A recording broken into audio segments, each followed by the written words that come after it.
Today,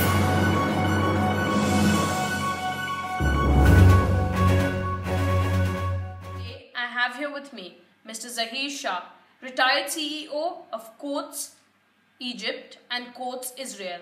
It is a multinational company based in the UK. Welcome, Mr. Zahir Shah. How are you today? Fine. Nice to meet you, young man. It's a pleasure, sir. So, going to the first question, you must have found out and followed the general elections this year. According to you, which party should have won and why? There's absolutely no doubt that the party that deserved to win the election has won the election. BJP. That is the BJP. So, any views on the BJP? What do you think of Modi's manifesto, the party's manifesto to be more specific? The BJP was the only political party which had an economic dominated manifesto.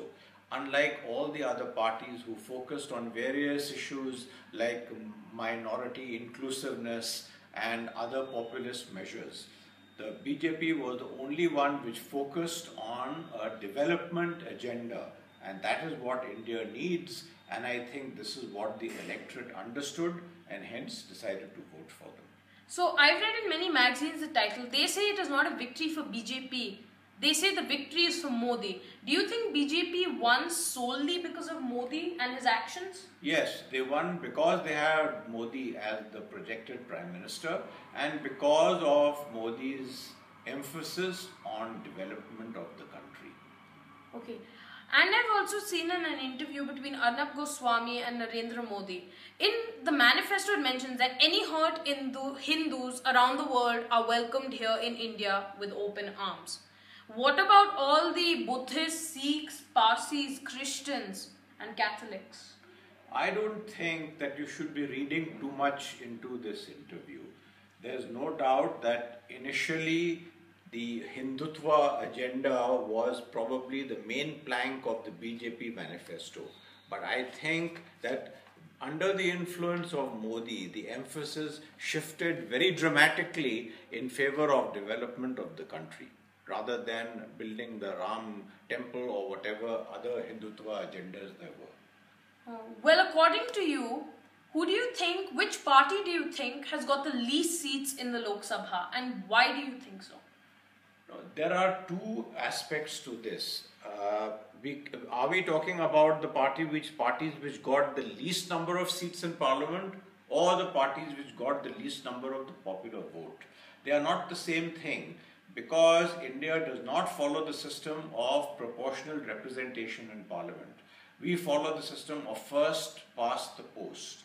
So we can have anomalies like we have had in this election, where a party like the Bahujan Samaj Party in the UP, I think got the third or the fourth highest number of the popular vote, but ended up getting none of the seats in parliament.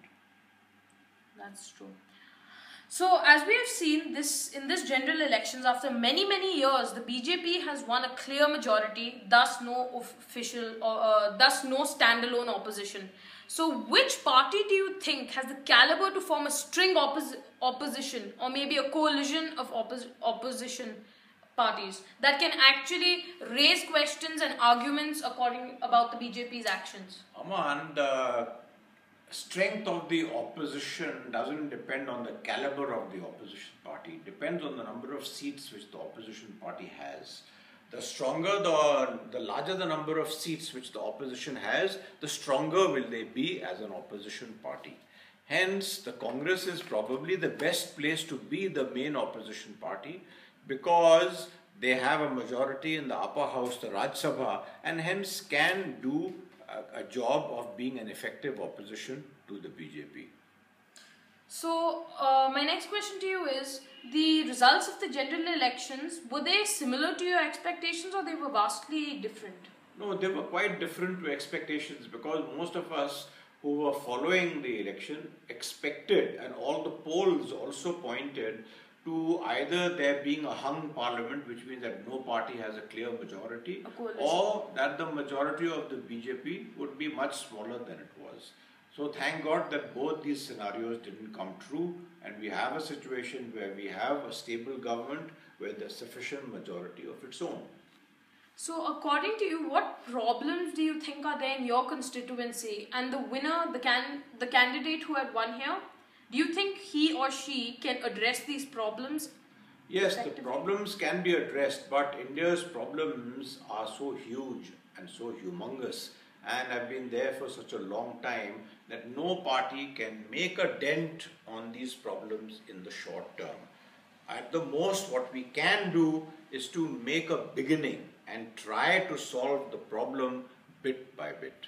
So, what are your views on the other major politicians, Arvind Kejriwal from the Aam Aadmi Party and Rahul Gandhi from the INC, Indian National Congress?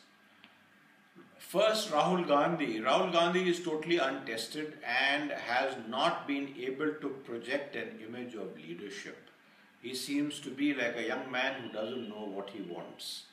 Mr. Kejriwal has been a big disappointment after the initial successes of the Aam Party in Delhi, and I think he has grossly mismanaged his political life after that. Very disappointing role. So, do you think this view is too many people or sources, if I may say that the Aam Aadmi Party does not have a presence towards the southern areas of India? Do you agree with that view, or do you think they have managed to campaign enough to be recognized? No, they've got, I think, 4 seats in parliament. Yes, they don't have a presence in large parts of the country, not only southern India. They should have focused and concentrated on state. They should have run an efficient government in Delhi and then expanded their presence, and they did the opposite. Oh.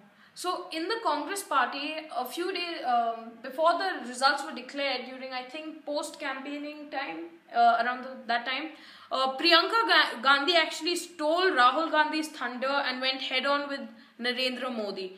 Do you think it would have been a better move for Congress if Priyanka Gandhi was the prime ministerial candidate? Maybe, but I don't think it would have made a substantial difference. I think Narendra Modi is quite capable of eating her.